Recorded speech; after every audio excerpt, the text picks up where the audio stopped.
মানে আমাদের যে ফেসিয়াল নার্ভটা আছে, এই যে ফেসিয়াল নার্ভ, সেই ফেসিয়াল নার্ভে কি হয়, অতিরিক্ত যন্ত্রণাটা ঠিক কিরকম যন্ত্রণা, কন্টিনিউ যন্ত্রণাটা হবে এরকমটা না। ব্যাপারটা হচ্ছে মানে জিলিক মারে না, মানে কারোর যদি দাঁতে যন্ত্রণা হয় দেখবেন একটা জিলিক মারে, তো এইরকম একটা বৈদ্যুতিক তরঙ্গের মতো একটা জিলিক মারে ফেসিয়াল নার্ভে। ফেসিয়াল নার্ভ আমাদের মূলত 3 ভাগে ভাগ হয়েছে। একটা আপার পার্ট যেটা এইখান দিয়ে যাচ্ছে, আর একটা হচ্ছে মিডিল, আর একটা হচ্ছে চোয়ালের মধ্যে। এখান থেকে ভাগ হচ্ছে 3টে ভাগে। তো ওই 3টে জায়গাতে কখন কোনটাতে ওই রকম ইলেকট্রিক শক মারবে এটা কেউ জানে না। কখনো হয়তো চোখের দিকে মারলো, কখনো হয়তো নাকের পাশ দিয়ে মারলো, কখনো হয়তো চোয়ালের পাশ দিয়ে যে ফেসিয়াল নার্ভটা গেছে।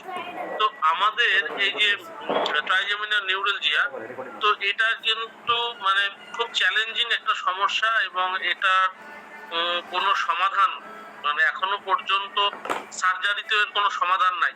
মানে সার্জারি করেও যে ব্যাপারটা ঠিক থাকবে তা নয়। তো এটা খুব কঠিন একটা সমস্যা। এই সমস্যাতে কিন্তু আমরা যদি পঞ্চকর্মা করি তার অনেকগুলো ম্যানেজমেন্ট করতে হবে। এখানে শুধু আমি যদি আসন বিলপাতা, এটা আমার ব্যক্তিগত অভিজ্ঞতা থেকে বলছি, এবং বেলস পালসি দুটো, তো এই দুটোর ক্ষেত্রে যে শুধুমাত্র তেলেই ঠিক হয়ে যাবে ব্যাপারটা এরকম নয়, তার সঙ্গে কিন্তু নরসমের একটা বড় ভূমিকা আছে। আমি কিন্তু খুব প্র্যাকটিক্যাল কথা বলছি। বই সবকিছু বইতে যা লেখা থাকে, তো বাস্তবে অ্যাপ্লাই করতে গিয়ে দেখা যায় যে অনেক সময় মেলে না, ম্যাচ করছে না, হয় না। তবে তার মানে যে সেখানে লেখাটা ভুল সেটা নয়। ব্যাপারটা হচ্ছে এইরকম যে এখন ম্যানেজমেন্টটা অনেক রকম ভাবে করতে হবে। কেননা এখনকার দিনচর্যা যা, তাতে করে শুধুমাত্র একটা বিষয়ের উপর নির্ভরশীল হয়ে থাকলে কিন্তু বিষয়টা সম্পূর্ণভাবে আপনি নিয়ন্ত্রণে আনতে পারবেন না। তো সেই জায়গা থেকে দাঁড়িয়ে আপনি এই বিশেষ করে বেলস পালস এবং ট্রাইজেমিনাল নিউরালজিয়া যে সমস্যাটা, তো এটার ক্ষেত্রে আমি বলবো যে ফেস মাসাজ, তার সঙ্গে সঙ্গে মারমা, যদি কেউ আকুপাংচার নাও জেনে থাকেন অসুবিধা নেই, বা আকুপেশন নাও জেনে থাকেন, তবে মারমাটা যদি আপনারা জানেন, মারমাতে একটা ভালো রেজাল্ট আছে, আকুপাংচারে খুবই ভালো রেজাল্ট আছে। তার সঙ্গে তো অভয়াঙ্গম আপনি করছেন, এবং তার সঙ্গে নরসম, এতগুলো 4টে ম্যানেজমেন্ট কিন্তু একসঙ্গে করে আপনাকে বিষয়টা ম্যানেজমেন্টটা করতে হবে। তাহলে দেখবেন যে খুব অনায়াসে আপনি ব্যাপারটা কিন্তু, এটা কিন্তু এই দুটো কিন্তু খুব চ্যালেঞ্জিং, মানে এত ইজি নয়, এবং বড় বড় নিউরোলজিস্ট এটা ঠিক করতে পারবে না, এটুকু আমি আপনাকে বলতে পারি। দুটো যে সমস্যা আছে, খুব বড় বড় নিউরোলজিস্টও এটাকে পারবে না। কারণ আমার কাছে সেরকম কিছু পেশেন্ট এসেছিল যারা, আমাদের তো ভারতবর্ষে এইমস সব থেকে লাস্ট, বা নিম্যান্স, নিউরোর দিক থেকে নিম্যান্স সব থেকে লাস্ট। তো এখানে যে সমস্ত ডাক্তারবাবুরা থাকেন তারা ম্যাক্সিমাম সব বিদেশি। তো আমার কাছে এরকম কেস অনেকগুলো এসছে। তো সেইগুলো কিন্তু তারা কিন্তু প্রায় 5 বছর ট্রিটমেন্ট করার পরে কোনো রকম সুরাহা হয়নি, তারপরে কিন্তু আমার কাছে এসছে। তো আমি এত কিছু ম্যানেজমেন্ট করে কিন্তু ব্যাপারগুলোকে ঠিক করেছি। শুধুমাত্র এই নয় যে আমি আপনাদেরকে পড়ার খাতিরে বললাম যে আপনি এটা অসন বিলবাতি তেল দিয়ে আপনি ভালো করে ম্যাসেজ করুন তাহলেই হয়ে যাবে, বা অভঙ্গম করুন ঠিক হয়ে যাবে, ব্যাপারটা কিন্তু তা নয়। ওটা দেখা গেল আপনাকে 20% বা 30% হয়তো এই তেলটা আপনাকে সাহায্য করলো। তার সঙ্গে আপনি যদি মারমা জেনে থাকেন মারমা করবেন, যদি আপনার আকুপাংচার জানা থাকে আকুপাংচার করতে পারেন, মারমা পয়েন্টে করবেন। আর যদি আকুপাংচার জানা থাকে তাহলে তো তার পয়েন্ট আলাদা আছে, আপনারা জানেন। সেইভাবে আলাদা আলাদা পয়েন্টে আপনাকে করতে হবে, এবং তার সঙ্গে নরসমের একটা ভূমিকা আছে। শিরোরোগ, যে কোনো শিরোরোগ, এগুলোকে আমরা শিরোরোগের অন্তর্গত রোগ হিসাবে বিবেচনা করি। তো সেই ক্ষেত্রে নরসমের একটা বিরাট বড় ভূমিকা আছে।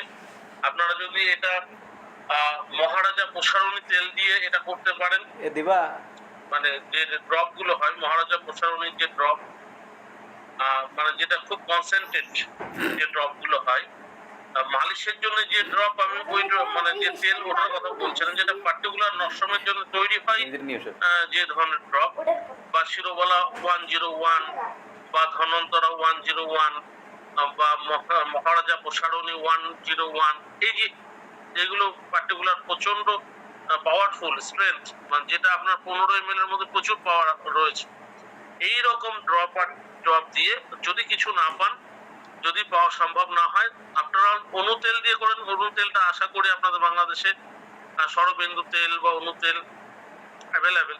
তবে এই ক্ষেত্রে ষড়বিন্দু তেল কিন্তু কার্যকারী নয়। ষড়বিন্দু তেল কিন্তু শুধুমাত্র আমরা ইউজ করি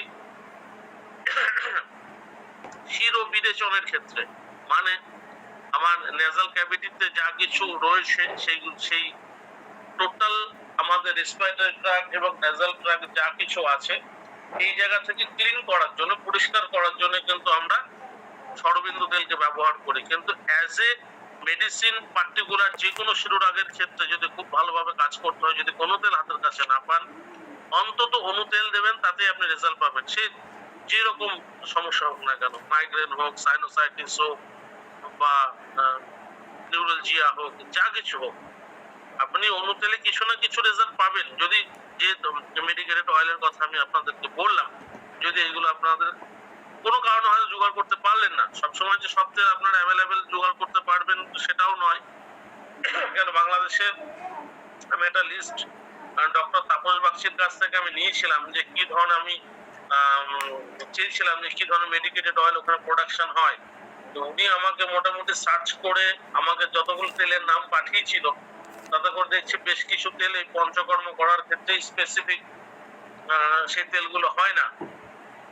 আর আমি মূলত যে তেলগুলো ব্যবহার করি, আমাদের ওয়েস্ট বেঙ্গলও হয় না, এই কথা বলছি না যে আমাদের ওয়েস্ট বেঙ্গলে হয়, আগে হয়তো অনেক আগে হতো, কিন্তু আমিও এটা কেরালা থেকে নিয়ে আসি।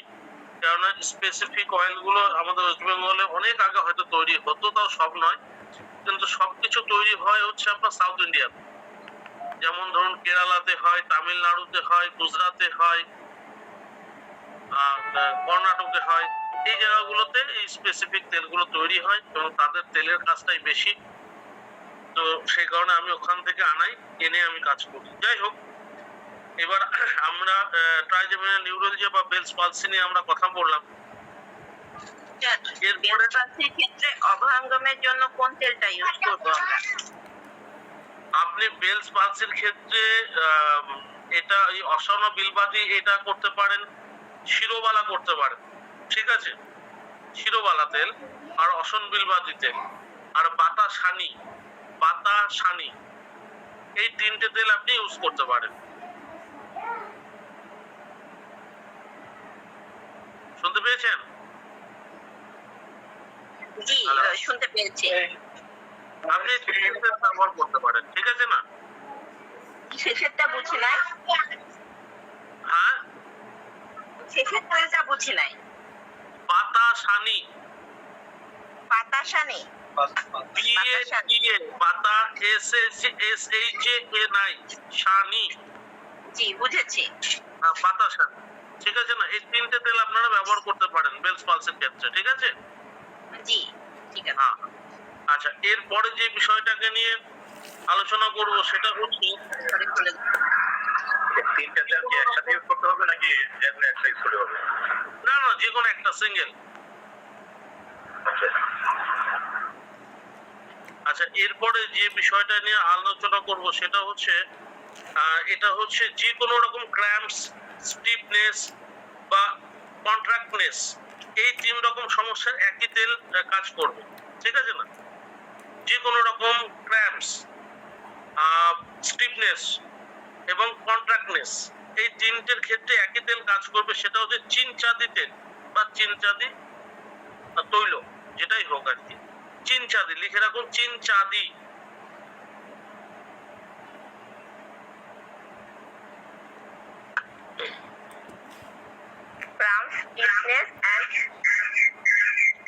চিনচাঁদি, CHINCHADI। শুনতে পাচ্ছেন? জি, শুনতে পাচ্ছি। চিনচাঁদি অয়েল। হ্যাঁ, আচ্ছা, এরপরে ধরুন মাসল ওয়েস্টিং যেগুলো হয়, যেমন ধরুন আপনার হয় না যে পোলিওমাইলাইটিস এর ক্ষেত্রে মাসল ওয়েস্টিং হয়, তারপরে আপনার ওটাকে কি বলে, আর একটা সমস্যা আছে বাচ্চাদের হয়, ওটা কি বেশ নামটা ভুলে গেলাম, বলুন একবার একটু মনে করে দিন। নামটা ভুলে আছি। পোলিওমাইলাইটিস তো হয়, তার সঙ্গে সেম টাইপের মাসকুলার ডিস্ট্রফি, ঠিক আছে না? এই যে যেখানে মাসল ওয়েস্টিং এর সমস্যা আছে, তো এই ক্ষেত্রে সব থেকে ভালো অ্যাজ এ তেল না। যদিও মাসকুলার ডিস্ট্রফিতে মালিশ ব্যাপারটা কিন্তু চলে না, বলে রাখি আপনাদেরকে। মাসকুলার ডিস্ট্রফিতে কোন রকম অভয়াঙ্গম, কোন রকম তেলের মালিশ এসব কিন্তু চলে না। পোলিওমেলাইটিসে চলে, পোলিওমেলাইটিসে চলে, কিন্তু মাসকুলার ডিস্ট্রফিতে কোন রকম ইয়ে চলে না, মানে মালিশ চলে না, অভয়াঙ্গম চলে না। যদি মালিশ করেন কখনো কেউ, তাহলে কিন্তু পেশেন্ট আরো খারাপের দিকে যাবে, এটা বলে রাখি। আর এই তাছাড়া পোলিওমেলাইটিস বা অন্যান্য যে সমস্ত মাসল ওয়েস্টিং আছে, সেই ক্ষেত্রে পঞ্চস্নেহ একটা তেল পাওয়া যায়, পঞ্চস্নেহ বলে, ঠিক আছে না? 5 রকম তেলের সংমিশ্রণে একরকম তেল হয়, তাকে বলে পঞ্চস্নেহ। এই তেলটা সেই ক্ষেত্রে ব্যবহার করতে হবে। এটা বইতে নেই, বইয়ের বাইরে আমি আরেকটা কথা বলি। যদি কখনো মাসকুলার ডিস্ট্রফির কোনো পেশেন্ট আসে, তো সেই ক্ষেত্রে এটা আপনারা যেটা করলে ভালো রেজাল্ট আসবে, এক্সারসাইজ আপনি যা করছেন করান, মারমা যদি জানা থাকে মারমা করান, রেজাল্ট আসবে। শুধু কোন রকম ইয়ে দিতে যাবেন না, ওই কোনো মালিশ করতে যাবেন না। আর সেকেন্ড হচ্ছে এখানে দিন হচ্ছে আপনার ওই ইয়ে, ওটাকে বলা হয় ষষ্ঠিক শালী পিণ্ড সেদা। এই ক্ষেত্রে ষষ্ঠিক শালী পিণ্ড সেদা সব থেকে বেস্ট কাজ করে, এবং তার মাসল স্ট্রেংথও দেয়, এবং টেন্ডন লিগামেন্ট গুলোকে শক্তিশালী করে, এবং সে দাঁড়ানোর ক্ষমতা রাখে, সে দাঁড়াতে পারে। তো এই ক্ষেত্রে ষষ্ঠিক শালী পিণ্ড সেদা সব থেকে বেস্ট ট্রিটমেন্ট। আপনারা যদি কখনো এই ধরনের পেশেন্ট পান, তাহলে ওটা করে যাবেন, দেখবেন ভালো রেজাল্ট আসবে, ঠিক আছে? অ্যাকচুয়ালি এটা তো মানে ভীষণভাবে একটা ইন্টারনাল সমস্যা। আমাদের ডিস্ট্রোফেন যে ধরনের প্রোটিন হয়, এই ধরনের প্রোটিন ঠিকমতো সিক্রেশন হয় না, প্রোডাকশন বন্ধ হয়ে যায় ডিস্ট্রোফেন প্রোটিন। তো যার ফলে এই ধরনের মাসল ওয়েস্টেজ হয়, স্ট্রেংথ সম্পূর্ণভাবে হারিয়ে যায়, অ্যাবিলিটি থাকে না দাঁড়ানোর মতো। ধীরে ধীরে কি হয়, টেন্ডন গুলো শক্ত হয়ে যায়, লিগামেন্ট গুলো ঢিলা হয়ে যায়, যার ফলে এই জাতীয় সমস্যা দেখা দেয়। যদি কখন এটা করেন, স্পেশালি কি নার্ভের জন্য সবচেয়ে ভালো না? প্যারালাইজ দেখলাম বেবি বাচ্চাদের, প্রতিবন্ধী বাচ্চাদের ক্ষেত্রে এটা ইউজ করা হয়। ষষ্ঠিক শালী পিণ্ড সেদা প্রতিবন্ধী বাচ্চাদের ক্ষেত্রে সব থেকে বেস্ট। আর শুধু বললাম মাসকুলার ডিস্ট্রফি বাদ দিয়ে বাকি যে সমস্ত এই ধরনের মাসল ওয়েস্টেজ আছে বা পঙ্গু বাচ্চা আছে, তাদের জন্য ভালো তেল হচ্ছে, দুটোকে মিশিয়ে করবেন। এক হচ্ছে বলা তেল, আর হচ্ছে মহামাস। এই দুটোকে মিশিয়ে মালিশ করবেন, অভয়াঙ্গম করবেন, আর ষষ্ঠিক শালী পিণ্ড সেদা দেবেন, তাহলে ভালো রেজাল্ট পাবেন। আর শুধুমাত্র এক্সেপশনাল কেস হচ্ছে মাসকুলার ডিস্ট্রফি, এই ক্ষেত্রে কোনো মালিশ দেবেন না। ইন্টারনালি মেডিসিন আপনি যা কিছু দিতে পারেন, আপনাদের যা জানা আছে আপনারা দেবেন। তার সাথে সাথে যেটা আমি অ্যাড করব, সেটা হচ্ছে কোচ বীজ পাউডার। মানে কোচ বীজ পাউডার মানে হচ্ছে আপনাদের বাংলায়, মানে আমাদের ওয়েস্ট বেঙ্গল এবং বাংলাদেশে দুই জায়গা মিলিয়ে যেটাকে বলা হয় আলকুশির বীজ। তো আলকুশি বীজের পাউডার হচ্ছে মাসকুলার ডিস্ট্রফির একমাত্র বেস্ট মেডিসিন, যার মধ্যে ডিস্ট্রোফেন প্রোটিন পাওয়া যায় আলকুশি বীজের মধ্যে।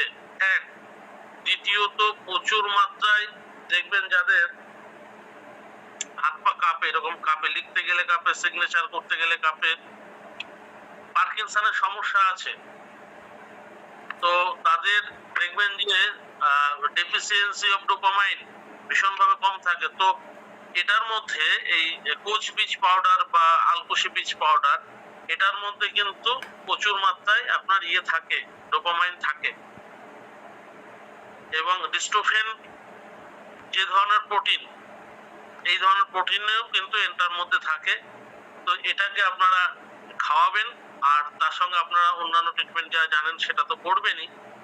এবং ওই ষষ্ঠিক শালী পিণ্ড সেদা, তবে ষষ্ঠিক শালী পিণ্ড সেদা যেটা দেবেন, তার যে কাড়াটা বানাবেন, কাড়াতে চুপিয়ে তো আপনি সেদনটা দেবেন। তো এই কাড়াতে আপনি যেটা ব্যবহার করবেন সেটা হচ্ছে অন্যান্য ইনগ্রেডিয়েন্টস যা আছে অন্তত 4টে জিনিস আপনারা কমন দেবেন। একটা দেবেন হচ্ছে গলা মূল। এটা আমি আমার ব্যক্তিগত অভিমত বলছি, কিন্তু আমি কোনো বইতে লেখা নেই, কোনো কিছুতে নেই। তো যেটা দিয়ে রেজাল্ট মানে পেয়েছি আমি দীর্ঘদিন, বাকি অন্যান্য প্রচুর মেথড ফলো করেছি, কিন্তু অত আশানুরূপ রেজাল্ট আসেনি। বিভিন্ন মানুষের বিভিন্ন মেথড আমি এর আগে পরে ইউজ করেছি, কিন্তু সেই আশানুরূপ রেজাল্ট যতটা আমি এক্সপেক্ট করছি ততটা আসেনি। যার ফলে আমি এটাকে আমার মতো করে আমি ভালো করে দ্রব্য গুণটা জেনে সেভাবে আমি আমার মতো করে প্রোটোকল রেডি করেছি, তাতে করে রেজাল্ট পেয়েছি। বলবি কিছু? এক মিনিট বলবি। প্রেশারটা একবার মার, মেশিন আছে, প্রেশারটা একবার মার, প্রেশারটা মেপে দেখ প্রেশার কত, তারপরে বল, তারপর দিয়ে ওষুধ খাবো। দিয়ে দিস তবু এখন প্রেশারটা প্রেশার মেপে দেখ প্রেশার কত আছে। কি হয় আমাকে রিপোর্টিংটা জানা, হ্যাঁ প্রেশারে কেন মাথা ঘুরছে। তো যেটা বলছিলাম, এটা আমি দেখেছি যে এটার ক্ষেত্রে খুব ভালো কাজ করে। সেটা হচ্ছে আপনার ওই আলকুশির বীজ নেবেন, মাসকলাই নেবেন। আলকুশির বীজ, মাসকলাই, বলা মূল, বলা মানে হচ্ছে বেড়েলা, বলা মূল, আর তার সঙ্গে নেবেন হচ্ছে অশ্বগন্ধা। এই চারটেকে আপনারা কাড়া বানাবেন। অন্যান্য যা ইনগ্রেডিয়েন্টস আছে তা তো দেবেনই, মেন এই চারটেকে রাখবেনই। এবং তার সঙ্গে সঙ্গে বিশেষ করে মাসকলাই এবং আলকুশি বীজ যেটা, এটাকে কিভাবে করবেন, এটা ডাইরেক্ট অন্যান্য মেডিসিনাল প্ল্যান্ট বা রুট আপনারা তো ডাইরেক্ট কাড়া বানাচ্ছেন, তো এটাকে ডাইরেক্ট আগুনের তাপে ওরকম ভাবে কাড়া বানাবেন না। এটাকে কিভাবে করবেন, আগের যেদিন আপনি প্রস্তুত করবেন তার আগের দিন রাত্রে আপনি এই দুটোকে দুধের মধ্যে ভিজিয়ে দেন। মাসকলাই আর কুচবীজ পাউডার, কুচবীজ গোটা, এটাকে হচ্ছে আপনি রাত্রেবেলা দুধের মধ্যে, গরম দুধের মধ্যে ভিজিয়ে দেন। সকালবেলা উঠে এটা খোসা ছাড়ান, খোসা ছাড়িয়ে এটাকে পেস্ট করে নিন, পেস্ট মতো আধা ভাঙা পেস্ট টাইপের। দেখবেন মিক্সিতে দিলে আধা ভাঙাই হবে, কমপ্লিট একদম ফাইন পেস্ট হবে না। আমার ফাইন পেস্ট দরকারও নেই, ফাইন পেস্ট করবো না। মিক্সিতে যতটা হলো বা থেতো করে হামানদিস্তায় যতটা হলো, নরম হয়ে যাবে, ভীষণ নরম। তারপরে এটা আপনি যখন কাড়া বানাচ্ছেন পরের দিন, তখন আপনি এই কাড়ার মধ্যে এটা দিয়ে দিন। দিয়ে ওই যে ওই কাড়াটাতে আপনি জল এবং দুধ দিয়ে বানাচ্ছেন, এইবার আপনি ষষ্ঠিকশালী যখন পিণ্ড সেচ দেবেন তখন ওটার মধ্যে এরকম একটুখানি চুপিয়ে এরকম ভাবে দিতে থাকবেন। তাহলে দেখবেন যে এটাতে রেজাল্ট খুব ভালো আসবে। বুঝতে পেরেছেন? আলকুশির ভেতরের এটা বের করে দিতে হবে না? আলকুশির যে খোসাটা ওটা ফেলে দেবেন, দিয়ে ভেতরে যে একটা থাকে যেটা থেকে গাছ বের হয়, ওটা ফেলে দিতে হবে না? না না না, ওটা থাকলে কোনো সমস্যা নেই। ওটা আপনি শুধু খোসাটা ফেলে দেবেন, ঠিক আছে না? বাকি যা কিছু থাকবে শোধনে পড়েছি, ওটা ফেলে দিতে হবে, না হলে বিষাক্ত থেকে যায়। না না, সেটা তো খাবারের ক্ষেত্রে। ব্যাপারটা হচ্ছে যখন আপনি আলকুশি পাউডার কাউকে খাওয়াবেন তখন তো আপনাকে শোধন করে নিতে হবে, তখন সেটা শোধন। আপনি তো এক্সটার্নাল ইউজ করছেন, আপনি তো ওটা খাওয়াচ্ছেন না তাকে। জি, বুঝতে পেরেছি দাদা। বুঝতে পেরেছেন তো? এবার আপনি খোসাটা ফেলে দিলেন, আর অ্যাকচুয়ালি ওটা শোধন করতে হয় প্রচুর মাত্রায়। আপনার গোমূত্র লাগে প্রচুর মাত্রায়, আপনার যদি খাওয়ানোর জন্য হয় প্রচুর গোমূত্র লাগবে, প্রচুর অ্যালোভেরার রস লাগবে, এবং ওটা যদি আমি বিষনাশক করতে হয়, এবং তার সঙ্গে আপনার প্রচুর লাগবে, ওটাকে কি বলে ভুলে গেলাম আমি নামটা। দুধও তো লাগবে দাদা, দুধ। হ্যাঁ, দুধও লাগবে। তো ব্যাপারটা হচ্ছে এইভাবে ওটাকে শোধন করতে হয়। তো আমি যেহেতু তোকে খাওয়াচ্ছি না, আমি শুধু এক্সটার্নাল ইউজ করছি, আপনি শুধু দুধে ফুটিয়ে নেবেন, আর কোনো সমস্যা নেই। এইভাবে আপনি করবেন, হ্যাঁ? কোনো রকম ইচিং প্রবলেম এটাতে ঘটবে না, বা কোনো রকম কোনো সমস্যা হবে না। আপনি নিশ্চিন্তে এটাকে করে নেবেন। তো এটাতে দেখবেন আপনি পোলিওমিয়েলাইটাসও দিতে পারেন, অন্যান্য পঙ্গু বাচ্চার ক্ষেত্রেও দিতে পারেন, মাসকুলার ডিস্ট্রফিতে দিতে পারেন। তারপরে দেখবেন অনেক বাচ্চা দেখবেন যারা সিপি চাইল্ড হয়, তাদেরও কিছু কিছু জায়গায় মাসাল ওয়েস্টিং বা খুব মাসালগুলো ঢিলা হয়ে যায় বা কিছু জায়গায় খুব টাইট হয়ে যায়, এরকম সমস্যাটা থাকে সিপি চাইল্ডের ক্ষেত্রে। তো আপনি তার ক্ষেত্রেও ব্যবহার করতে পারেন, এমআর চাইল্ড তার ক্ষেত্রেও আপনি ব্যবহার করতে পারেন। তো এইগুলোর ক্ষেত্রে আপনি ষষ্ঠিকশালী পিণ্ড সেদা এটাকে আপনি ব্যবহার করতে পারেন, ভালো রেজাল্ট আসবে। এইভাবে করবেন আর কাড়াটা ওইভাবে বানাবেন, ঠিক আছে? আচ্ছা, যাই হোক, এবার আমি নেক্সট পার্টে চলে যাচ্ছি। কথা ছিল দাদা আলকোশিপিড আর কোর্স পিস দাদা আরেকটা বিষয় আমি বুঝতে পারছি না, আরেকবার বীজ হ্যাঁ আলকোশিপিড আর কোর্স পিস যাতে যে দুধে ভিজে রাখার পরে পেস্ট করতে হবে। আর আগে যে বলছিলাম মাসকলা এবং অশ্বগন্ধা, সেটা কি করবো? না না না, আপনি আপনি আপনি বুঝতে পারেন। আমি বলছি আপনাকে, আমি বললাম যে অশ্বগন্ধা এটা পরের দিন যেরকম আপনি মানে জল দিয়ে কাড়া বানাচ্ছেন সেটা কাড়া বানাবেন, সেটা পরের দিন। আগের দিন যেটা করতে হবে শুধুমাত্র আপনার এই কোচ বীজ মানেই হচ্ছে আপনার হচ্ছে আলকুশি বীজ। তো আমাদের কোচ বীজ কেন চলে আসে, আমাদের এই যতগুলো প্রোডাক্ট লেখা থাকে না, যত প্রোডাক্ট আসে প্রোডাক্টের গায়ে সব কোচ, কেন ওটাই হিন্দি ভাষা, ওটাই সংস্কৃত ভাষা। তো এই কোচ বীজটাই চলে আসে, অ্যাকচুয়ালি ওটা আমরা বাংলায় বলি ওটা আলকুশি বীজ। তো আলকুশি আর হচ্ছে মাসকলাই, এই দুটোকে আগের দিন রাত্রে গরম দুধে ভিজিয়ে রাখতে হবে। ভিজিয়ে রাখলে ওটা ফুলে যাবে, দুটোই ফুলে গিয়ে খোসাগুলো ছেড়ে দেবে, নরম হয়ে যাবে। পরের দিন আপনি আলকুশিটার খোসাটাকে দেখুন চাপ দেবেন, দেখুন শ্বাসটা বেরিয়ে আসছে, আর কালো খোসাটাকে বাইরে ফেলে দেন। দেওয়ার পরে ওটাকে জকুট করুন, মানে ছোট ছোট করে টুকরো করুন বা হামানদিস্তায় ভাঙুন বা মিক্সিতে দিন, যাই করুন না, যত একটু টুকরো টুকরো করে দেবেন তত কাঠ খুব ভালো বেরোবে, গুণাগুণগুলো ভালো করে মিশিয়ে মানে বেরিয়ে আসবে, বেরিয়ে কাড়ার সঙ্গে মিশে যাবে। আমি এটা শুধু দুটো জিনিস আগের দিন ভেজাতে হবে, অশ্বগন্ধা ভেজাতে হবে না আর বলামূলও ভেজাতে হবে না। এই দুটো বাদ দিয়ে আপনি শুধুমাত্র ওই কোচ বীজ আর হচ্ছে আপনার মাসকলাই, এই দুটোকে আপনারা আগের দিন রাত্রেবেলা দুধে ভেজে। এবার বুঝতে পেরেছেন? জি বুঝতে পারছি। আচ্ছা, এবার আমরা নেক্সট টপিকে চলে যাচ্ছি। আমার এবার একটা পেশেন্ট ছিল, এটা নিয়ে একটু কথা বলতে চেয়েছিলাম আমি। ঠিক আছে, আমরা তাহলে লাস্টের দিকে কথা বলি নাকি ম্যাডাম? জি জি, আমার সমস্যা নেই, যখন বলবেন তখন বলবেন। হ্যাঁ হ্যাঁ হ্যাঁ, আমরা লাস্টের দিকে কথা বলি। আমি একটা এটা করার পরে লাস্টে আমি 5-10 মিনিট রাখবো, যেটা কোনো কোশ্চেন থাকলে কেউ হয়তো জিজ্ঞেস করবো। আচ্ছা, এইবার আমি যেটা নিয়ে আরেকটা বিষয় নিয়ে আলোচনা করি, সেটা হচ্ছে যেই ক্ষেত্রে দেখবেন যে কোনো তেল পাচ্ছেন না, মানে কোনো তেলই ঠিক মতো অ্যাভেলেবেল হচ্ছে না। আমি একটা কমন দুটো তেলের নাম আমি আপনাকে বলে দিচ্ছি।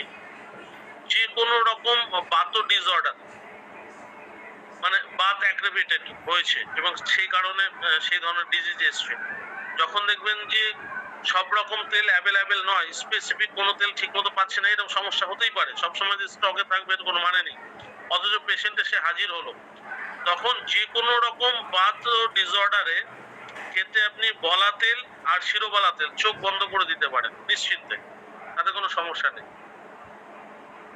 এটা জাস্ট জানিয়ে রাখছি এই কারণে সব সময় সবকিছু অ্যাভেলেবেল হবে না, সব সময় সবকিছু আপনি পাবেন না। কত প্রেশার কিরকম? হ্যাঁ,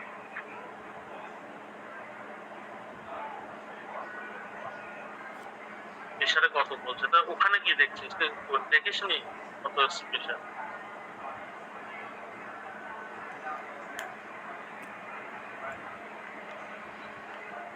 ঠিক আছে, কোনো সমস্যা নেই। আচ্ছা, সেকেন্ড যে বিষয়টা বলি, ঠিক আছে, 133-97, ঠিক আছে ঠিক আছে। আচ্ছা, তো ব্যাপারটা যেটা বলছিলাম আর কি, যে বলা তেল এবং শিরোবালা তেল আপনারা চোখ বন্ধ করে দিতে পারেন। শিরোবালা মোটামুটি 110 রকম ডিজিজের উপর শিরোবালা দেওয়া যায়। শিরোবালা তেল 110 রকম ডিজিজের উপরে দেওয়া যায়। যদি কোনো তেল অ্যাভেলেবেল না থাকে, এটা দিয়ে আপনারা যে কোনো কাজ চালিয়ে নিতে পারেন, সে নিউরোলজিক্যাল কন্ডিশন হোক, মাসেল কন্ডিশন হোক, পেন কন্ডিশন হোক, প্যারালাইসিস হোক, যা কিছু হোক, নিউরোমাসকুলার ডিসঅর্ডারের মধ্যে যা কিছু পড়ে, যদি কোনো তেল অ্যাভেলেবেল না হয় স্পেসিফিক, সেক্ষেত্রে শিরোবালা দিয়ে আপনি কাজ চালাতে পারেন, গলা তেল দিয়ে আপনি কাজ চালাতে পারেন, কাজ করবে, সেটা নিয়ে কোনো সংশয় নেই। আচ্ছা, এবার যেটা বলি সেটা হচ্ছে যদি কারোর পিত্ত অ্যাগ্রাভেটেড হয়, আমি জাস্ট বায়ুপিত্ত কফ নিয়ে এবার আলোচনা করছি, মানে যেটা ক্ষেত্রে দেখা গেল আপনি বুঝতে পারছেন না এটা কি করবো, শুধুমাত্র আপনি বুঝতে পারছেন যে এটা পিত্ত বিকৃতি থেকে এই ডিজিজটা এসছে, তাহলে কিছু বোঝার দরকার নেই। তাহলে কি করতে পারেন, সেই ক্ষেত্রে হচ্ছে নালোপমাদি তেল এবং নালোপমাদি তেল, অমৃতা তেল, অমৃতা মানে হচ্ছে গিলই, গিলই গিলই মানে হচ্ছে গুলঞ্চ, গুলঞ্চর আর এক নাম হচ্ছে অমৃতা। তো ব্যাপারটা হচ্ছে যে যেখানে আপনাদের পিত্ত অ্যাগ্রাভেটেড ডিসঅর্ডার আছে সেই ক্ষেত্রে আপনার নালোপমাদি আর হচ্ছে অমৃতাদি এই দুটো তেল আপনারা চোখ বন্ধ করে ব্যবহার করতে পারেন, ঠিক আছে। আর যেটা হচ্ছে আপনার এই দুটোই ম্যাক্সিমাম হয়। আর যেটা হচ্ছে কফ, মানে কফ রিলেটেড বা কফ অ্যাগ্রাভেটেড হচ্ছে যে ক্ষেত্রে বা অ্যাগ্রাভেটেড হয়ে যে ধরনের ডিসঅর্ডার হয় সেই ক্ষেত্রে শুধুমাত্র ত্রিফলাতে, ত্রিফলা অয়েল, ঠিক আছে না, ত্রিফলা অয়েলটাকে আপনারা ব্যবহার করবেন। যদি স্পেসিফিক কোনো অয়েল হয়তো পেলেন না অথচ আপনারা বুঝতে পারছেন এটা বাত ডিসঅর্ডার, সেই ক্ষেত্রে আপনি ইয়ে করবেন ওই বলা তেল আর শিরোবালা তেল এটা ব্যবহার করতে পারেন। যেটা বুঝবেন আপনি পিত্ত ডিসঅর্ডার সেই ক্ষেত্রে নালোপমাদি অয়েল আর হচ্ছে অমৃতাদি অয়েল মানে গুলঞ্চ তেল, এটাকে আপনারা ব্যবহার করতে পারেন, ঠিক আছে। আর যেখানে দেখবেন যে কফ রিলেটেড ডিসঅর্ডার রয়েছে সেই ক্ষেত্রে আপনারা শুধুমাত্র ত্রিফলা, ত্রিফলা অয়েল এটা পাওয়া যায় এক। দ্বিতীয়ত হচ্ছে যাদের দেখবেন ওবিসিটি সংক্রান্ত সমস্যা আছে, ওবিসিটি আছে প্রচুর, তো আমাদের ইন্ডিয়াতে ম্যাক্সিমাম ক্ষেত্রে সাউথে এটা কি হয় যাদের ওবিসিটি সমস্যা থাকে সেই ক্ষেত্রে ত্রিফলা যেমন মানে অ্যাজ এ পাউডার খাওয়ানো হয় ইন্টারনালি একটু হেভি কোয়ান্টিটিতে, আবার মানে বিরেচন করার জন্য, আর পাশাপাশি ত্রিফলা পাউডার দিয়ে তাকে উদ্দর্থনম করা হয়। উদ্দর্থনমটা হচ্ছে মানে হার্বাল পাউডার ত্রিফলা, সেটা দিয়ে আমার মাসাজ করা এবং সেই মাসাজটা হবে ঊর্ধ্বমুখী, মানে অনুলোমন মাসাজ নয়, ঊর্ধ্বমুখী। আমি যদি পায়ে বা পেটে বা হাতে যাই করি মাসাজটা ডাউনওয়ার্ড থেকে আপওয়ার্ডের দিকে যাবে, বুঝতে পেরেছেন? প্রতিলোমন মাসাজ হবে। হ্যাঁ হ্যাঁ, প্রতিলোমন মাসাজ হবে, ঠিক আছে। তো আর ওটার সাথে আমরা শুকনো ব্যবহার করব। হ্যাঁ, ড্রাই, একদম ড্রাই, একদম ড্রাই ব্যবহার করতে হবে এবং প্রতিলোমন মাসাজ হবে। এটা হলে পরে তাহলে তার যে ওবেসিটি সমস্যা আছে সেটা কিন্তু অনেকটাই ভালো কাজ করবে, এটা ঠিকঠাক আছে আর কি। এবং কারো যদি স্কিনে যদি কোনো প্রবলেম থেকে থাকে, দেখা যাচ্ছে স্পেশালি স্কিনে কোনো সমস্যা আছে খুব, দেখা যাচ্ছে আপনার কোনো রকম ওই ফাঙ্গাল ইনফেকশন হয় অনেক সময় দেখবেন যে একটু ড্রাই এক্সিমা মতো হয় বা কোনো রকম স্ক্যাবিজের মতো কোনো রকম সমস্যা দেখা দিচ্ছে, সেই ক্ষেত্রে দেখা যাচ্ছে আপনি তেল দিলে পরে রিঅ্যাক্ট করছে, তো সেই জায়গায় কিন্তু আপনি ত্রিফলা পাউডার দিয়েও কিন্তু মাসাজ করতে পারেন। যদি মনে হয় যে আমার ওখানকার লোকাল ব্লাড সার্কুলেশনটাকে আমি বাড়াবো, সেক্ষেত্রে কি করা যেতে পারে, এটা এইভাবে আপনারা করতে পারেন, ঠিক আছে। আচ্ছা, এইবার আমরা যে বিষয়টাকে নিয়ে আলোচনা করব সেটা হচ্ছে যে মানে কিছু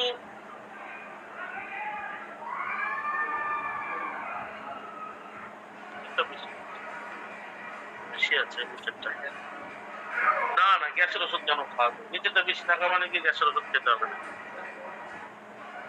ঠিক আছে পরে দেখছি।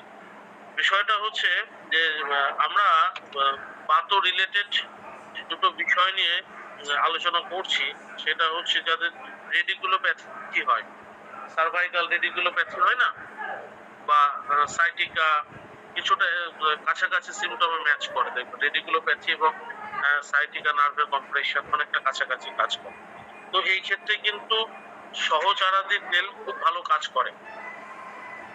এই ক্ষেত্রে মানে যাদের হ্যালো সহচরাদি তেল, এটা কিন্তু মানে অভ্যঙ্গমের কথা বলছি, মানে মাসাজের কথা বলছি। তো সহচরাদি তেল দিয়ে করলে পরে তাহলে কিন্তু খুব ভালো রেজাল্ট আসে এটার ক্ষেত্রে। এবং যাদের দেখবেন যে পাইলস, ফিশার বা ফিস্টুলা এই জাতীয় সমস্যা আছে, পাইলস, ফিস্টুলা, ফিশার এই জাতীয় যাদের সমস্যা আছে, এই সমস্ত সমস্যার ক্ষেত্রে কিন্তু জাত্রাদি তেল এবং মুড়ি ভেন্না তেল খুব ভালো কাজ করে। বুঝতে পেরেছেন? যাত্রাদি তেল, আমি তো বেসিক্যালি যাত্রাদি তেল, যাত্রাদি ঘি তো সব থেকে বেশি ইউজ করি এই জাতীয় প্রবলেমে। তো এটা হচ্ছে ব্যাপার। আর একটা হচ্ছে যাদের দাদা পালসের ক্ষেত্রে কিভাবে ব্যবহার করবে এটা? শুধু অভয়ঙ্গাম না অন্য? না না না, আপনি ইন্টারনালি ওটাকে পুশ করবেন। বুঝতে পেরেছেন? হ্যাঁ হ্যাঁ, রেকটাম দিয়ে ঢোকাবেন ওটা আপনি। আচ্ছা আচ্ছা, মাত্রা বস্তি। ফিস্টুলা হয়ে গেছে, ফিস্টুলা হয়ে অনেকটা ঘায়ের মতো হয়ে গেছে, তাহলে আপনি ওটা ওয়াশ করবেন যাত্রাদি তেল দিয়ে আর লাগিয়ে রাখবেন যাত্রাদি ঘৃত। আচ্ছা আচ্ছা, ভালো কাজ করবে, খুব তাড়াতাড়ি ওটা শুকোবে। ঠিক আছে? আর যাদের দেখো হেমাটোরয়েডস রয়েছে, মানে ইন্টারনাল পাইলস, তো সেই ক্ষেত্রে কিন্তু আপনি এই যাত্রাদি তেল ওটাকে আপনি ইন্টারনালি পুশ করবেন, পুশ করে রাখবেন, ভালো রেজাল্ট আসবে এটা। আর ইয়ের ক্ষেত্রে যেটা বললাম যে ফিশার বা ফিস্টুলার ক্ষেত্রে এখন যাত্রাদি ঘৃত, যদি ঘৃত না পান তাহলে লঙ্গা লাত্তি অয়েল বলে একটা তেল পাওয়া যায়, লঙ্গা লাত্তি, এই তেলটা ব্যবহার করবেন। ঠিক আছে? ফিশারের ক্ষেত্রে ফিশার আর ফিস্টুলা, হ্যাঁ, এই দুটোর ক্ষেত্রে আপনি লঙ্গা লাত্তি তেল ব্যবহার করবেন। অথবা যদি ইয়ে না পেলেন তাহলে আপনি ইয়ে করবেন, ওই যাত্রাদি ঘৃত। বুঝতে পেরেছেন? এই দুটোর মধ্যে যে কোনো একটা। তেল তো মাত্রা বস্তি দিব, এটা তো বের হয়ে যাবে না? না না, যতটুকু থাকবে ততটুকুই কাজ হবে। আপনি যদি কারোর কোষ্ঠ, এটা ডিপেন্ড করে কার কোষ্ঠ কিরকম। যার মৃদু, হ্যাঁ, কিছু মানুষ আছে মৃদু কোষ্ঠ, কিন্তু তাদের একটু তাড়াতাড়ি বেরোবে। যাদের রুক্ষ কোষ্ঠ, মানে কুরুরো, তাদের দেখা গেলো থেকেই গেল 12 ঘন্টা, 24 ঘন্টা, 18 ঘন্টা, বেরোলোই। ঠিক আছে না? ওটা ডিপেন্ড করে মানে আপনি কতটা পরিমাণ দেবেন, সে কিরকম কোষ্ঠের মানুষ সেটা বুঝে। একদম মৃদু কোষ্ঠ হলে আপনি দিন না, আপনি 20 ml দিন, দেখবেন বেরোবে না। যার আইবিএস এর সমস্যা আছে, বা ধরুন আমাশার সমস্যা আছে, তাকে আপনি 10 ml দিলেও বেরিয়ে যাবে। মানে ইরিটেশনটা বেশি হয় যাদের খুব বেশি সেনসিটিভ ইয়ে থাকে, রেকটাম, তাদের খুব সেনসিটিভ থাকে, যাদের আইবিএস এর সমস্যা বা আপনার আমাশার সমস্যা হয়, তাদের ক্ষেত্রে এই ব্যাপারটা খুব বেশি থাকে। তো সেটা আপনি মাত্রা বুঝে দেবেন, সেক্ষেত্রে আপনি 10 ml দিয়ে শুরু করবেন। আর যাদের খুব বেশ কুরুরো কোষ্ঠ ব্যক্তি, তাদের আপনি 60 ml, 80 ml, 100 ml দিয়ে দিন, তাও দেখবেন বেরোবে না আর কি। বুঝতে পেরেছেন? সেই বুঝে আপনি দেবেন। আচ্ছা, এবার আমি যে বিষয়টাকে নিয়ে আলোচনা করব, সেই বিষয়টা হচ্ছে উত্তরা বস্তি। উত্তরা বস্তির ক্ষেত্রে মূলত উত্তরা বস্তি মানে মানে কি কারণে উত্তরা বস্তির প্রয়োজন, তার কার্যকারিতা কি, এবং সেই ক্ষেত্রে স্পেসিফিক কি কি অয়েল এই ক্ষেত্রে মূলত ব্যবহার হয়, অ্যাভারেজ মোটামুটি ম্যাক্সিমাম জায়গায় যেগুলো হয়। তো অ্যাকচুয়ালি উত্তরা বস্তিটা হচ্ছে আমরা ম্যাক্সিমাম ক্ষেত্রে দেখা যায় যে 3 রকম প্রবলেমের ক্ষেত্রে আমরা ব্যবহার কথা বলতে যাচ্ছিলাম, আমাদের পেন ম্যানেজমেন্ট কি শেষ এখানে নাকি আরো হবে ক্লাস পেন ম্যানেজমেন্টের উপরে? হ্যালো, পেন ম্যানেজমেন্টের ক্ষেত্রে কি আমাদের এখানে শেষ নাকি আরো হবে ক্লাস? হ্যাঁ আরো হবে তো। আমি তো আপনার সঙ্গে আলোচনা করছি স্পেসিফিক অয়েল নিয়ে, তার জন্য মানে উত্তরা বস্তি কথাটা আসলো। আমি আগে অয়েলের পার্ট আগে শেষ করে নিই, তারপর আপনার পেন ম্যানেজমেন্টে যাবেন।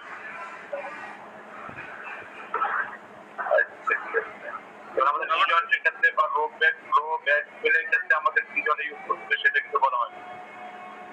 ঠিক আছে, আপনি একটা কাজ করুন, আমি যেটা সেটা হচ্ছে আমি আগে আর শুধুমাত্র স্পেসিফিক অয়েল কোন কোন ডিজিজের উপরে কাজ করে এই চ্যাপ্টার আগে ক্লোজ করি, করার পরে তারপরে স্পেসিফিক আপনি বলছেন যে লো ব্যাক পেনের ক্ষেত্রে কি হবে, সার্ভাইকালের ক্ষেত্রে কি হবে সেটা নিয়ে আলোচনা করতে, তাই তো? জি জি ম্যাম। ঠিক আছে, ওটা নিয়ে আমরা নেক্সট দিন আলোচনা করবো বা তারপরের দিন আলোচনা করবো, তাতে কোনো সমস্যা নেই। আমি পেন ম্যানেজমেন্টটা কমপ্লিট করে দেবো, তাতে কোনো সমস্যা নেই আমার। হ্যাঁ, থ্যাংক ইউ। মানে আপনাদের মানে এরকম এই নয় যে আপনাদের ক্লাস এখন শেষ হয়ে যাচ্ছে, এরকমটা নয়। আমি যতক্ষণ পর্যন্ত আমি নিজে মানে টোটাল ক্লিয়ার না হচ্ছে যে আমি কমপ্লিট দিতে পারলাম, ততক্ষণ পর্যন্ত আমি আপনাদের ছাড়ছি না। আমি টোটাল সাবজেক্টটা এর মধ্যে নিয়ে আসছি। আমি শুধুমাত্র এই মুহূর্তে আলোচনা যেটা চলছে, এতে যদি আমার 3 দিন লাগে তো 3 দিন লাগবে। আমি আগে স্পেসিফিক অয়েল, স্পেসিফিক ডিজিজ, এটা আগে এই চ্যাপ্টারটাকে ক্লোজ করি, কারণ এই রিকোয়ারমেন্টটাই আমার কাছে সব থেকে বেশি এসেছিল, আমার যতদূর মনে আছে। তো যাই হোক, যেটা আলোচনা করছিলাম যে আমরা যদি উত্তরাবস্তিটা দেখি, তো উত্তরাবস্তির ক্ষেত্রে আমরা মূলত 3 ধরনের ডিজিজের উপর সব থেকে বেশি কাজ করি। একটা হচ্ছে মেল ইনফার্টিলিটি, ফিমেল ইনফার্টিলিটি, এবং তার সঙ্গে সঙ্গে ভ্যাজিনাল যে ধরনের ডিসঅর্ডার থাকে, সিস্ট, ফাইব্রয়েড, তারপরে আপনার ওটাকে বলা হয় আপনার হোয়াইট ডিসচার্জ, তারপরে ধরুন বিভিন্ন রকম মানে যেটাকে বাংলায় ইয়ে বলে আর কি, ওই ওটাকে কি বলে, বালকি, মানে বালকি হয় না ওভারিতে বালকি, হ্যাঁ হ্যাঁ ইউটেরাস বালকি। তারপরে ধরুন আপনার চকোলেট সিস্ট, ডার্মাটয়েড সিস্ট, এই যে যত রকম ভ্যারাইটি আছে, এবং তার সঙ্গে আপনার ওই যাদের ইউটিআই সমস্যা খুব বেশি ঘন ঘন হয়, ঠিক আছে না, সমস্যা খুব ঘন ঘন হয় দেখা যায়। তো এইরকম যত এই জাতীয় প্রবলেম, আমরা উত্তরাবস্তিতে সবথেকে বেস্ট, সেক্ষেত্রে আমরা এটা ব্যবহার করি। তো এই সমস্ত ক্ষেত্রে যদি আমরা ফিমেলদের যে ধরনের সমস্যা থাকে, অ্যাকচুয়ালি যদি ইনফার্টিলিটির ক্ষেত্রে ধরি, তাহলে দেখা যায় ম্যাক্সিমাম ক্ষেত্রে টিউবাল ব্লকেজ দেখা যায় বেশি, না টিউবাল ব্লকেজ দেখা যায় বেশি। আপনার মেয়েদের ক্লাস করে নেই,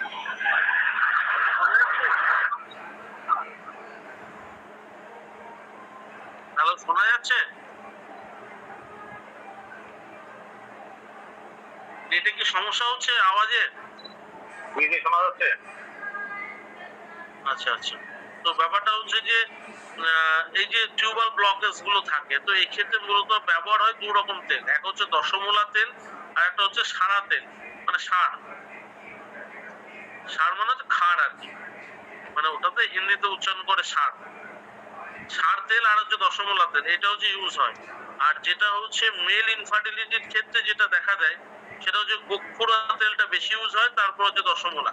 কারণ এটা তো আপনার বাত ডিসঅর্ডারের মধ্যে পড়ে।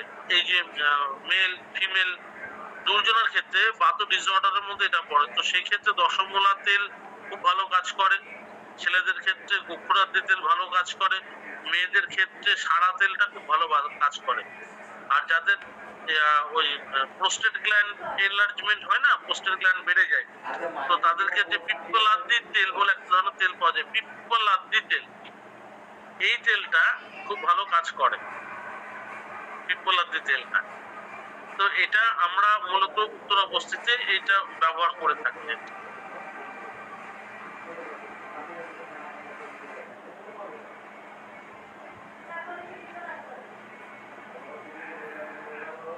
এবার মানে একটু আগে যিনি আমাকে জিজ্ঞেস করছিলেন যে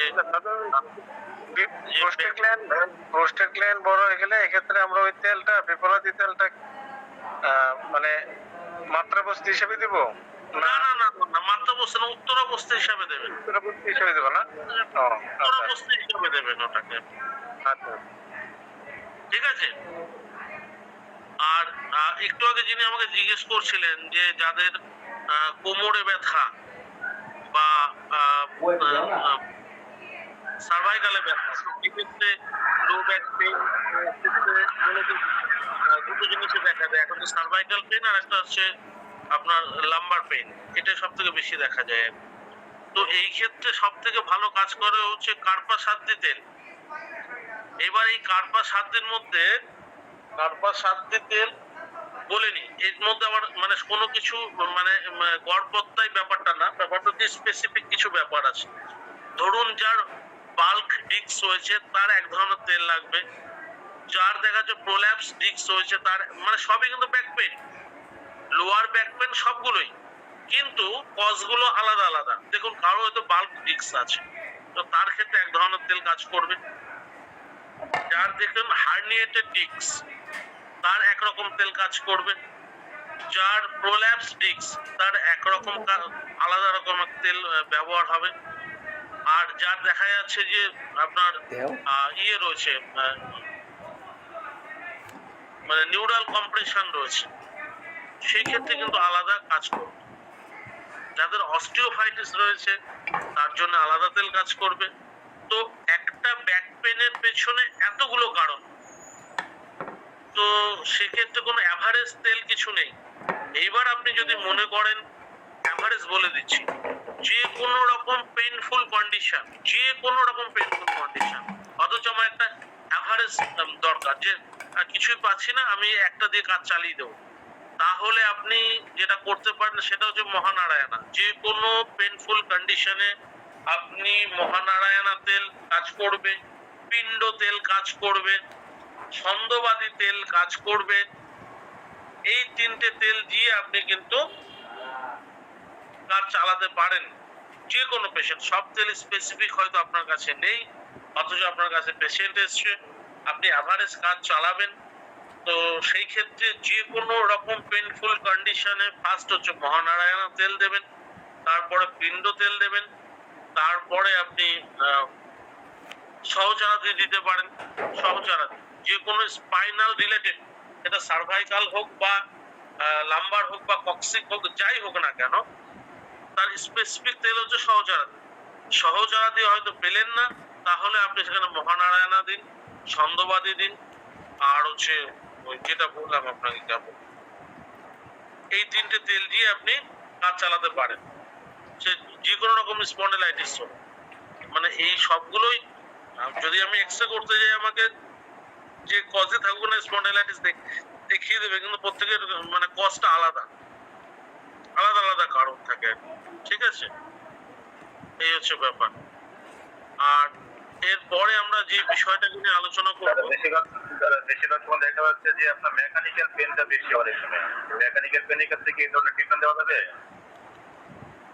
রেজাল্ট বাবু আরেকবার বলুন, কথাটা আমি ভালো শুনতে পাইনি। লো ব্যাক পেনটা অনেক সময় মেকানিক্যাল পেন হয়, যেমন আপনার অনেকক্ষণ সময় দীর্ঘ সময় বসে থাকতে ব্যথাটা হয়। মেকানিক্যাল পেনের ক্ষেত্রে কি এই ট্রিটমেন্টটা দেওয়া যাবে? অবশ্যই দেওয়া যাবে এবং রেজাল্টও পাবেন। অবশ্যই আপনি দিতে পারবেন। এটা এই তেলটা যেটা আমি তিনটে বললাম, এটা আপনি দিতে পারবেন এবং কাজ করবেন নিশ্চিন্তে। আপনি নিশ্চিন্তে থাকুন, এটা নিয়ে কোনো সংশয় নেই, কাজ করবেন। ইভেন যাদের পায়ে যন্ত্রণা হয়, মানে নি জয়েন্ট পেন, যেটাকে অস্টিওআর্থ্রাইটিস বলি আমরা, তো এটার ক্ষেত্রে কি করি, আমি বেসিক্যালি কি করি, কারণ পেশেন্ট প্রথমেই দেখুন, প্রথমে সে 5 বছর আগে বিভিন্ন অর্থোপেডিক দেখাবে, দেখিয়ে তারপরে হলো না, তারপরে হোমিওপ্যাথির কাছে যাবে, তারপরে সেখানেও আরো 2 বছর 3 বছর গেল, হলো না, তারপর লাস্ট আসবে আপনার কাছে। এবং আপনার কাছে যখন আসবে, আপনার কাছে এসে সে আপনার কাছে গ্যারান্টি চাইবে। আপনি যখন পঞ্চকর্ম বোঝাবেন তাকে, সে আপনার কাছে যেন মনে হবে যেন তার ডিমান্ডটা, যে সে 7 দিনে পুরো কমপ্লিটলি কিওর, তো কমপ্লিটলি কিওর কিনা সেটা নিয়ে আপনাকে যাচাই করবে। দেখবেন আপনি খেয়াল করে, মানে এত রাস্তা ঘুরে এসে 8-10 বছর, তারপরেও তার দেখা যাচ্ছে ডিজেনারেশন হয়ে গেছে। এতটাই ডিজেনারেশন হয়েছে যে তার হয়তো পা অনেকটা বিকেও গেছে। তো তারপরেও দেখবেন আপনার কাছে এসে এমন একটা ভাব দেখাবে, মনে হবে 7 দিন আমাকে কমপ্লিটলি কিওর করে দিন, এরকম একটা ভাব দেখাবে, বা এরকম একটা ডিমান্ড থাকবে তার কথার মধ্যে দিয়ে। বিষয়টা হচ্ছে যে মানে সেই ক্ষেত্রে আপনাকে মাথায় রাখতে হবে, পেশেন্টের সাইকোলজিটাকেও মাথায় রাখতে হবে, যে যেন তেন প্রকারে তাকে আমাকে আগে ব্যথা প্রথম 7 দিনে একটু কমাতে হবে। এবার কমাতে গেলে পরে আপনি প্রথম করুন, মানে খুব বেশি যদি পিত্ত প্রকৃতির মানুষ না হয়ে থাকে, তাহলে প্রথম দিনই আপনি করে দিন তাকে হচ্ছে একদম ওই আপনারা তো হিজিমা করেনি, ব্যাপারটা হচ্ছে নি জয়েন্ট থেকে আপনারা ইয়ে করে দিন, রক্তমোক্ষণ করে দিন। যে রক্তমোক্ষণ করে দেবেন দেখবেন ম্যাজিকের মতো তার দুদিন কোনো পেন হবে না, দুদিনের জন্য সে পেন ভুলে যাবে এবং সে আপনার প্রতি যথেষ্ট অনুরক্ত হবে। তারপরে আপনি এটা করার পরে 2 দিন বাদে গিয়ে আপনি ওকে ইয়ে দেন, জানুবস্তি দেন, এবং জানুবস্তি যখন দেবেন সেখানে মহাবিষগর্ভ তেল দিন। মানে প্রথম আগে আপনাকে মানে ভীষণ অ্যানালজেসিক তেলটা ভাবতে হবে, যে প্রথমে বিষগর্ভ তেল, তার সঙ্গে মহানারায়ণা মেশান, তার সঙ্গে মানে এই দুটো দিয়ে আগে আপনি বসতে দেন কয়েকটা দিন। আর যদি মানে কাঠপোড়াদি তেল পান, এই 3টেকে মেশান। মানে এটা জাস্ট পেশেন্টকে ধরে রাখার জন্য বলছি। তারপরে মূল ট্রিটমেন্টটা তো হবেই, যে আমার হাড়ের ডিজেনারেশন হয়ে গেছে, আমার কার্টিলেজ নেই, আমার সাইনোভিনিয়াল ফ্লুইড সেখানে শেষ, তো সেটার ম্যানেজমেন্ট তো লং। পেশেন্ট কিন্তু এতদিন আপনার কাছে এটা দাঁড়াবে না। আপনি প্রথমে মহাবিষগর্ভ, এটা নিজস্ব টেকনিক, এটা কিন্তু পাঠ্যপুস্তকের বা সিলেবাসের বাইরের কথা বলছি। আমি আমার যে টেকনিকে কাজ করি আমি কিন্তু সেটা বলছি। প্রথমে মহাবিষগর্ভ দিন, তার সঙ্গে কাঠপোড়াদি তেল কিছুটা মেশান, আর হচ্ছে আপনি মেশান মহানারায়ণা। এই 3টে দিয়ে আপনি বসতে দিন, দেখেন ওর ব্যথাটা কম থাকবে এবং উইদাউট মেডিসিনেই তার ব্যথা অনেকটা কম থাকবে। যখন এরকম 7 দিন চললো, 7 দিন বাদে গিয়ে মহানারায়ণাটাকে রাখুন, তার সঙ্গে অ্যাড করুন মহামাস আর হচ্ছে মুড়ি ভেন্না। যে কোনো ডিজেনারেশনের ক্ষেত্রে মুড়ি ভেন্না হচ্ছে সব থেকে বেস্ট। এবং সেখানে যেহেতু সাইনোভিনিয়াল ফ্লুইডটা নেই, কার্টিলেজও নেই, তো তার তো মোবিলিটি দরকার, এই জয়েন্টে তো মোবিলিটি লাগবে যেহেতু ফ্লুইড নেই। তো সেই ক্ষেত্রে আপনি ইয়ে করুন, ওই এই 3টে প্রথম 7 দিন ওই 3টে দিয়ে করুন, 7 দিন বাদে সে পেশেন্ট আপনার খুশিতেই আছে। তারপরে আপনি আস্তে আস্তে মূল ট্রিটমেন্টে ঢুকুন, মুড়ি ভেন্না যোগ করুন, মহানারায়ণকে কমন রাখুন, তার সঙ্গে কিছুটা মহামাস মেশান দিয়ে এইবারে আপনি এইভাবে করতে থাকুন। দেখবেন ধীরে ধীরে ধীরে, এবং এটা করার পরে যেরকম লোকাল আমরা অভ্যঙ্গম করি নি জয়েন্টের আশপাশ দিয়ে সেটা করুন, এবং কিছু ফোল্ডিং এক্সারসাইজ গুলো দিন। দেওয়ার পরে সে তার আস্তে আস্তে ক্যাপাসিটি, তার চলার ক্যাপাসিটি, তার দাঁড়িয়ে থাকার ক্যাপাসিটি, তার সিঁড়ি ভাঙার ক্যাপাসিটি, তার বডি ওয়েট রাখার ক্যাপাসিটি ধীরে ধীরে বাড়বে। তো এইভাবে আপনাকে বিচার করতে হবে, এইভাবে বিচার করে আপনাকে এইভাবে এগোতে হবে, বুঝতে পেরেছেন? তো যাদের কোমরের সমস্যা, দেখা গেল অনেকক্ষণ বসে থাকতে থাকতে তাদের এইরকম ম্যাক্সিমাম সব স্পন্ডিলাইটিস হয়ে যায় বেশি, তো তার পেছনে এতগুলো কারণ থাকে। বার্ক ডিস্ক থাকতে পারে, স্লিপ ডিস্ক থাকতে পারে, ডিস্ক হার্নিয়েশন থাকতে পারে, বোলাপস ডিস্ক থাকতে পারে, কম্প্রেশন থাকতে পারে, এতগুলো ব্যাপার থাকে। তো বিষয়টা হচ্ছে যে সেই ক্ষেত্রে অনেকে স্ক্লেরোসিসও একটা কারণ দেখেছি আমি। তো সেই ক্ষেত্রে আপনি ওই ম্যানেজমেন্ট ওইভাবে করুন না, নিজের প্রথমে এমন কিছু তেল দিন মানে যেটাকে, হ্যাঁ অবশ্যই যে কটা তেলের নাম বললাম প্রত্যেকটা তেলই আপনার বাত শামুক, অবশ্যই বাত শামুক, এবং তার সঙ্গে সঙ্গে যথেষ্ট অ্যানালজেসিক, খুব তাড়াতাড়ি ইয়ে করে। আর কারোর যদি দেখেন নি জয়েন্টে প্রচন্ড মানে যদি ফোলা থাকে, তো সেই ক্ষেত্রে কিন্তু আপনি যদি মানে ইনফ্লামেশন বেশি থাকে, তো সেই ক্ষেত্রে কিন্তু কাঠমাসাদি তেল যদি তার সঙ্গে কিছুটা অ্যাড করে নেন, তাহলে খুব তাড়াতাড়ি দেখবেন ইনফ্লামেশনটা কমে আসছে, বুঝতে পেরেছেন? তো এই হচ্ছে বিষয়। তো আপনার back pain, knee pain, cervical pain, এই ক্ষেত্রে যে বস্তিগুলো দেবেন এইরকম ভাবে বস্তিটা দিন। এবং যে ক্ষেত্রে আপনার মনে হবে না এই ক্ষেত্রে আমার রক্তমোক্ষণ করার দরকার আছে, রক্তমোক্ষণ করলেন। যেখানে আপনার মনে হবে না এখানে আমার অগ্নিকর্ম করার দরকার আছে, সেখানে অগ্নিকর্ম করলেন। তাহলে তবে রক্তমোক্ষণ বা অগ্নিকর্ম যাই করবেন, মোটামুটি 10 দিনে একবার, আজকে করলেন তার 10 দিন বাদে করুন, আর মাঝখানে প্রসেস গুলো চালান। পেশেন্ট সবসময় আপনার হাতে থাকবে। তাহলে এই তেলগুলো কি একসাথে ইউজ করতে হবে? কোন তেলগুলো? এই কাঠপোড়াদি তেল, মহাবিষ, এই 3টেকে একসাথে মেশান। রেশিওটা কি হবে? আপনি কাঠপুরোদা তেল, মহানারায়ণ তেল আর মহাবিষগর্ভ তেল, এই 3টেকে একসঙ্গে মেশান। তবে মহাবিষগর্ভ এবং তার সঙ্গে হচ্ছে আপনি ওই মহানারায়ণা ইকুয়াল কোয়ান্টিটি নিন। কিরকম? ধরুন আপনার 100তে, জাস্ট এক্সাম্পল দিচ্ছি, আপনি 100 ml তেলের ইয়ে করছেন, প্রিপারেশন করছেন, নিচ্ছেন। তো সেই 100 ml তেলের মধ্যে আপনি ইয়ে দেবেন হচ্ছে 40, মহানারায়ণা দেবেন 40, আর তার সঙ্গে আপনি ইয়ে দেবেন হচ্ছে মহাবীজগর্ভ দেবেন 40, আর কার্পুরাদি মেশাবেন হচ্ছে 20। এই হচ্ছে প্রপোর্শনটা হবে 40-40-20। এটা হলে পরে ভালো আসবে রেজাল্ট। বুঝতে পেরেছেন? জি। এই হচ্ছে বিষয়। তো যাই হোক, এখন আজকে তাহলে মোটামুটি এই পর্যন্ত আলোচনা হলো। এর পরের দিন এখন 10টা বেজে গেছে, আমি 1 ঘন্টা করে ক্লাস নেবো প্রতিদিন। মানে এরপরে আপনারা এক কাজ করুন, আজকে কি বার? আজকে হচ্ছে কি বার হচ্ছে আজকে? শুক্রবার। শুক্রবার। আমরা তাহলে নেক্সট মঙ্গলবারে আবার ক্লাস নিচ্ছি, নেক্সট মঙ্গলবার। জি। হ্যাঁ, আমরা আমাদের আলোচ্য বিষয় এখনো 2 দিন, মানে স্পেসিফিক ডিজিজ ওয়াইজ তেল, এই আলোচনাটা এখনো আমাদের 2 দিন হলে পরে এই ব্যাপারটা কমপ্লিট হবে। তা না হলে পরে এটা কমপ্লিট হবে না। এটাকে শেষ করে তারপরে অন্য প্রসঙ্গে যাবো। এবার তার মাঝখানে যার যেটা জিজ্ঞাসা আছে সেটা আমি চেষ্টা করবো। ম্যাডাম কিছু একটা বলতে চাইছিলেন। জি, আমার একটা পেশেন্ট নক করছে। তো ওনার হচ্ছে হাসি হয়, শুধু সকালে ঘুম থেকে উঠলে কন্টিনিউয়াস হাসি হয় 20 থেকে 30টা, এবং নাক মুখ ফুলকে লাল হয়ে যায় এবং কন্টিনিউয়াসলি চুলকাতে থাকে। এক্ষেত্রে ট্রিটমেন্টটা, পঞ্চকর্ম ট্রিটমেন্ট কি হতে পারে? নসম দিলে কি কোনো রেজাল্ট পাওয়া যাবে?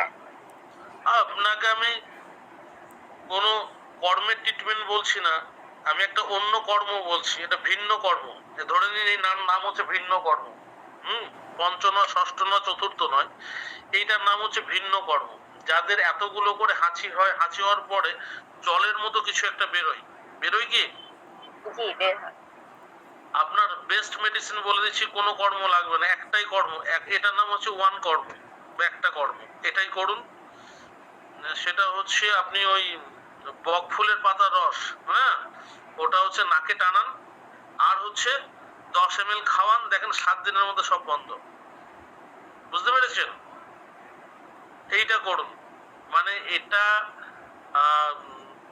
মানে যেটা আমি বললাম, এটা হচ্ছে তৎকালীন যুগে, মানে বঙ্গসেনের আমলের কথা বলছি আমি। মানে সব থেকে অ্যান্টিহিস্টামিন ড্রাগ সব থেকে স্ট্রং হচ্ছে এটা, আমি যেটা আপনাকে বললাম। বক ফুলের রস 2 ফোঁটা থেকে 3 ফোঁটা করে 2 নাকে দিন, আর 10 ml করে খাওয়ান, একটু গরম করে। কিরকম ভাবে খাওয়াবেন? পাতাটাকে থেতো করে রস করলেন, তো ওটা একটা গরম জলের বাটি, একটা গরম জলের বাটিতে গরম জল রাখলেন এবং ছোট্ট একটা বাটিতে রসটা রেখে ওই জলের উপরে আপনি বসালেন, ডাইরেক্ট হিট দেবেন না। দিয়ে এটা সকালবেলা বাসি পেটে খাওয়ান, 7 দিনের মধ্যে দেখুন। আর যদি কোনো স্পেসিফিক মেডিসিনের দরকার পড়ে, তাহলে বেস্ট মেডিসিন হচ্ছে চিত্রক হরিতকি অবলেহ। এটা 1 চামচ করে 2 বার খাওয়ান, দেখুন ঠিক হয়ে গেছে। বুঝতে পেরেছেন? জি, বুঝতে পারছি। এটা মানে যত কর্ম আছে, পঞ্চষষ্ঠ যত কর্ম আছে, কিন্তু এই ওয়ান কর্মেই আমি দেখেছি এই ব্যাপারটা ঠিক হয়, আর কোনো কর্মে ঠিক হয় না। চিত্রকহরিতকির ডোজটা কেমন হবে? ওটা হচ্ছে আপনি 5 থেকে 10 গ্রাম, 1 চামচ। 5 থেকে, যদি বাচ্চা হয় তাহলে হবে আপনার 2 থেকে 3 গ্রাম। যদি অ্যাডাল্ট হয় তাহলে 5 থেকে 10 গ্রাম, দিনে 2 বার, খাওয়ার আগে পরের কোনো ব্যাপার নেই, দিয়ে দিন আপনি নিশ্চিন্তে। অবলেহ এটা। আর যদি আপনি বুঝতে পারেন যে তার মানে, যদিও এটা 100% যে তার ইমিউনিটি ভীষণ লো, মানে যার এই প্রবলেম আছে তার 100% ইমিউনিটি লো আছে, তো সেই ক্ষেত্রে আপনি চিত্রহরিতকির সঙ্গে যদি মনে করেন যে খাঁটি মধু পান, 1 চামচ খাঁটি মধু মিশিয়ে দেবেন।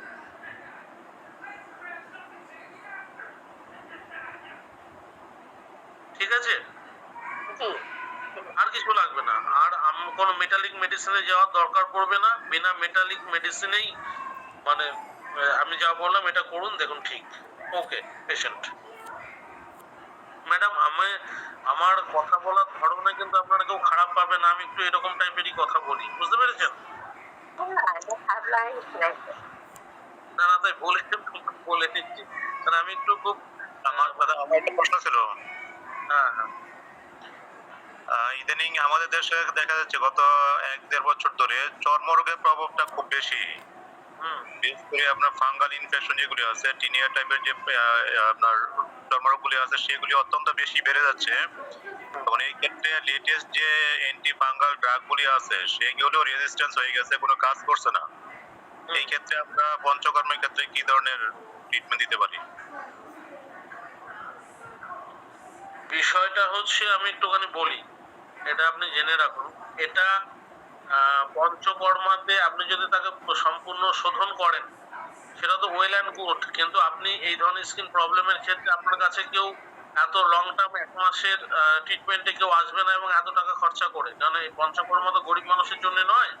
আমি খুব মানে একদম খুব প্র্যাকটিক্যাল কথা বলি আপনাকে। তো আপনাকে এই পঞ্চকর্মার জন্য এই ধরনের ফাঙ্গাল ইনফেকশনের ক্ষেত্রে আপনার কাছে কেউ আসবে না, ঠিক আছে? আপনার কাছে কারা আসতে পারে বলি, যার দেখো সোরাইসিস আছে সে আসতে পারে। দেখা যায় কারোর আপনার ভেরিকোজ আলসার আছে, মানে ভেরিকোজ আলসার হলে কেউ সারাতে পারবে না সহসা, আমি জানি, কোনো অ্যালোপ্যাথি ট্রিটমেন্টও পারবে না সারাতে। তো ওইটা, তারপরে ওই যে পুরো বডি দেখা যাচ্ছে তার সোরাইসিস আছে এটা, তারপরে দেখা যাচ্ছে কারণ গ্যাংগ্রিন রয়েছে, মানে হাই ডায়াবেটিস গ্যাংগ্রিন রয়েছে, কোনোভাবে শুকোচ্ছে না, তারা মানে হতাশ হয়ে লাস্ট আপনার কাছে জাস্ট একবার একটু করার চেষ্টা করে। এইরকম ভাবে কিছু পেশেন্টের আসতে পারে, কিন্তু ফাঙ্গাল ইনফেকশনের জন্য আপনার কাছে আসবে না। আমরা তো যে সরকারি হসপিটালে আউটডোরে আমাদের বসতে হয়, সেখানে তো ওভারঅল সব ধরনের পেশেন্ট আমাদের দেখতে হয়। তো সেই ক্ষেত্রে অনেক সময় আমাদের বেশিরভাগ ক্ষেত্রে স্কিন ডিজিজ গুলি বেশি আসে। শোনেন, আমি একটা কথা বলি, এটা আমি আপনাকে পার্টিকুলার কোনো মেডিসিনের নাম এই কারণে বলতে পারছি না, কেননা দেখুন ব্যাপারটা হচ্ছে যে আমি আপনাকে বলবো, হ্যাঁ, তবে একটা সময় বেশ কিছু কোম্পানি ছিল যে যারা এই ধরনের ভালো ভালো বানাতো চর্মরোগে, কিন্তু এই মুহূর্তে আমি দেখতে পাচ্ছি না স্পেসিফিক। আর আমি আমাদের ট্র্যাডিশনালের মধ্যে সেরকম, আপনি ইন্টারনাল মেডিসিন অনেক কিছু দিতে পারেন। ইন্টারনাল মেডিসিনের মধ্যে আপনি পঞ্চতীর্থ, ঘৃতকুকুল, মানিক্য রস, তারপরে ধরুন এগুলো ইন্টারনালি, কিন্তু এক্সটার্নালি যেটা আপনাকে দিতে হবে সেটা হচ্ছে, আমি কিন্তু জানি মানে আমি নিজে বানাই, এই ওষুধটা আমি নিজে বানাই ফাঙ্গাল ইনফেকশনের জন্য। কিন্তু ঘটনা হচ্ছে সেটা আমি আপনাকে কি নামে বলবো সেটা তো আপনি বুঝতে পারবেন না, এবং আপনি প্রিপারেশনও করতে পারবেন না। কারণ এটা আমি মানে এটার আর হচ্ছে এক্সিমা আর হচ্ছে সোরাইসিস, এই তিনটের ওষুধই আমি নিজে বানাই এবং সেটা 100% কাজ করে। ইন্টারনালি মেডিসিন আপনি যা কিছু দিতে পারেন, আপনি সেখানে আমি দেখেছি ইয়েটাও ভালো কাজ করে, মানে ওই আপনার যেটা ইয়ে থেকে তৈরি হয় তাকে বলা হয় খাদিরারিস্ট, যদি ভালো কোম্পানির পান খাদিরারিস্ট ভালো কাজ করে, পঞ্চতীর্থ ঘৃতকুকুল কাজ করে, বা আপনার পঞ্চনিম্বাদি চূর্ণ, বা আপনার একদম একদম লাস্ট স্টেজ হচ্ছে আপনার মানিক্য রস। তো এইগুলো দিতে পারেন। এখানে এক্সটার্নালি আমাদের সেই রকম ফাঙ্গাল ইনফেকশনের উপরে সেই রকম ভালো ওষুধ আপনি একবার জাত্তাদি তেল দিয়ে একবার দেখতে পারেন, কিন্তু কতটা হবে আমি জানি না, মানে আপনার দেশে যেহেতু পাওয়া যায় বলে আমি বললাম এই নামটা। আর এমনি স্পেশালি আমি এই তিনটে ডিজিজের উপরে আমি নিজে ওষুধ বানাই এবং সেটা 100% কাজ করে, যেরকমই হোক মোটামুটি কাজ করে আর কি। তাছাড়া আমি আপনাকে বলতে পারছি না। আর ওই যে বললাম যে যদি আপনাকে মনে হয় যে অন্যান্য আদার্স ডিসঅর্ডার সোরাইসিস করবেন, তাহলে আপনাকে তার সব থেকে ভালো ট্রিটমেন্ট হচ্ছে বিরেচন, যদি সোরাইসিস ঠিক করতে হয়। এবং তার ক্ষেত্রে স্পেসিফিক যেমন অমৃতাদি অয়েল, 777 অয়েল, বা অমৃতাদি অয়েল মানে গুলঞ্চ অয়েল ভালো কাজ করে, এইগুলো ভালো কাজ করে। হ্যাঁ, হয়তো সারে না কিন্তু কমিয়ে রাখে। তো সেইগুলো আপনি এই ক্ষেত্রে পঞ্চকর্ম করতে পারবেন, কিন্তু ফাঙ্গাল ইনফেকশনের জন্য আপনি কিছু করতে পারবেন না। আচ্ছা কাকা, আমাদের কোনো লোক যদি কলকাতাতে যায় ওনার কাছে কি মেডিসিন দেওয়া পসিবল যদি আমরা না, কেন করবো না? না, সেটা আগাম বলতে হবে, কেন আমি অ্যাকচুয়ালি আগে বলে দিতে আমি খুব স্পেসিফিক কিছু লোকের জন্য